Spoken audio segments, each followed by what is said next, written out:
Praise the Lord. கர்த்தரும் இரட்சகரும் ஆகிய இயேசு கிறிஸ்துவின் இனிய நாமத்தினாலே உங்கள் அனைவருக்கும் என் அன்பின் வாழ்த்துக்கள். இந்த நல்ல நாளை காண செய்த தேவனுக்கு ஸ்தோத்திரம் உண்டாவதாக. இந்த நாள் உங்கள் ஒவ்வொருவருக்கும் நன்மையாய் ஆசீர்வாதமாய் இருக்க கர்த்தர் கிருபை செய்வாராக. எரேமியா தீர்க்கதரிசன புஸ்தகம் 1வது அதிகாரம் 17வது வசனம். ஆகையால் நீ உன் அறையை கட்டிக்கொண்டு நின்று நான் உனக்கு கட்டளையிடுகிறவைகளை எல்லாம் அவர்களுக்கு சொல். நான் உன்னை அவர்களுக்கு முன்பாக கலங்க பண்ணாதபடிக்கு நீ அவர்கள் முகத்திற்கு அஞ்சாதிரு. கர்த்தருடைய பரிசுத்த நாமம் மகிமைப்படுவதாக. எரேமியாவை கர்த்தர் தெரிந்தெடுக்கிறார். தெரிந்தெடுக்கும் போதே கர்த்தர் சொல்லுகிறார், நான் உன்னை தாயின் வயிற்றில் இருக்கும் போதே தீர்க்கதரிசியாக கட்டளையிட்டேன் என்று அதே 1வது அதிகாரம் 5வது வசனத்தில் கர்த்தர் சொல்வதை பார்க்க முடியும். அது மாத்திரமல்ல, இந்த அழைப்புக்கு எரேமியாவை உள்ளே கொண்டு வரும்போது அதனுடைய 10வது வசனத்திலே கர்த்தர் சொல்லுகிறார், பார்ப்பிடுங்கவும் இடிக்கவும் அழிக்கவும் கவிழ்க்கவும் கட்டவும் நாட்டவும் உன்னை நான் இன்றைய தினம் ஜாதிகளின் மேலும் ராஜ்யங்களின் மேலும் ஏற்படுத்தினேன் என்று கர்த்தர் சொல்லுகிறார். தேவனால் அழைக்கப்பட்டவர், தேவனால் தெரிந்தெடுக்கப்பட்டவர், தேவனால் ஏற்படுத்தப்பட்டவர்.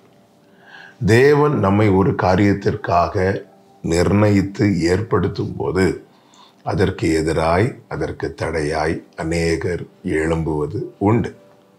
உலகத்தில் உங்களுக்கு உபத்திரவம் உண்டு என்றுதான் அப்பம் புசிக்க வந்தவர்களிடத்தில் அல்ல, அவரோடு இருக்கும்படி எல்லாவற்றை விட்டு வந்த சீஷர்களிடத்தில் இயேசு சொன்னார். ஆனாலும் திடன் கொள்ளுங்கள், நான் உலகத்தை ஜெயித்தேன் என்று சொல்லுகிறார். இங்கே எரேமியாவின் இடத்துல கர்த்தர் சொல்லுகிற வார்த்தை இதுதான். ஆகையால் நீ உன் அறையை கட்டி கொண்டு நின்று நான் உனக்கு கட்டளையிடுகிறவைகளை எல்லாம் அவர்களுக்கு சொல்.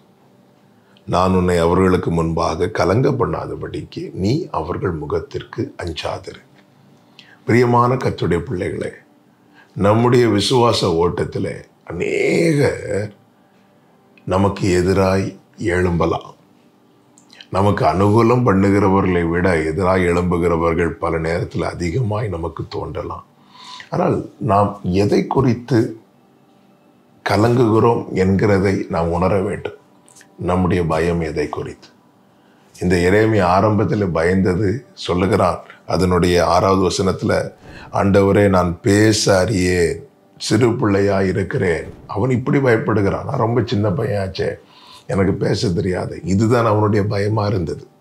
கர்த்தர் அப்பொழுது சொல்லுகிறார், நான் சிறு பிள்ளை என்று நீ சொல்லாதே, நான் உன்னை அனுப்புகிற எல்லாரிடத்திலும் நீ போய் நான் உனக்கு கட்டளையிடுகிறவைகள் எல்லாம் பேசுவாயாக. அவர்களுக்கு பயப்படாதே, உன்னை காக்கும்படிக்கு நான் உன்னோடு இருக்கிறேன். உன்னை காக்கும்படி நான் உன்னோடு இருக்கிறேன். என் வார்த்தையை உன் வாயிலே வைத்திருக்கிறேன். நீ பேசு, நீ பயப்படாத. என்னை கேட்டுக்கொண்டிருக்கிற அன்பு சகோதரா சகோதரி, அநேகருக்கு பயந்து தேவ சித்தம் செய்யாதிருக்கிறோம். அறையை கட்டி கொண்டு நின்று என்று இங்கே சொல்லப்படுகும் போது ஒரு காரியம் தெளிவாய் தெரிகிறது. நீ தேவ சமூகத்திலிருந்து பலப்படு. எதற்காக? தேவ சித்தம் செய்ய. அநேகருக்கு பயந்து தேவ சித்தம் செய்யாமல் பின்வாங்குகிறோம், வழிமாறுகிறோம், வேற எதையோ செய்கிறோம். இது நம்முடைய வாழ்க்கையை கலங்க பண்ணும். எனவே தான் கர்த்தர் சொல்லுகிறார், நீ அவர்கள் முகத்திற்கு அஞ்சாதிரு. உன்னை குறித்து தேவனுக்கு ஒரு திட்டம் இருக்கிறது. அந்த திட்டத்தின்படி நீ செயல்படும் போது உன் வாழ்க்கை வெற்றியாய் இருக்கும். உன் ஓட்டம் ஜெயமாய் தொடரும், ஜெயமாய் முடியும். அதை செய்கிறோமா? அதை செய்யவில்லை என்று பயப்பட வேண்டும். ஐயோ, இதை நான் செய்யவில்லையே, என்னை குறித்து தேவனுக்கு இப்படி ஒரு திட்டம் இருக்கிறதே. அதற்கு தான் உன் அறையை கட்டி கொண்டு நின்று தேவ சமூகத்திலிருந்து பலப்படும். தேவ சமூகத்தில் ஒருவன் காணப்படும் போது அவன் சோர்ந்து போனால் அவனுக்கு பலனையும், சத்துவம் இல்லாதிருந்தால் அவனுக்கு சத்துவத்தையும் கர்த்தர் பெருக பண்ணுவார். அதுதானே வேதம் சொல்லுகிறது, கர்த்தருக்கு காத்திருக்கிறவர்கள் புது பலனை அடைந்து எழும்புவார்கள் என்று. இங்கே கர்த்தர் சொல்லுகிறார், நான் உன் கூட இருக்கிறேன். கர்த்தருடைய கரம் எரேமியாவின் வாயை தொடுது. கர்த்தர் வார்த்தையை கொடுக்கிறார், பலனை கொடுக்கிறார், நம்பிக்கையை கொடுக்கிறார், தைரியத்தை கொடுக்கிறார். எதற்காக?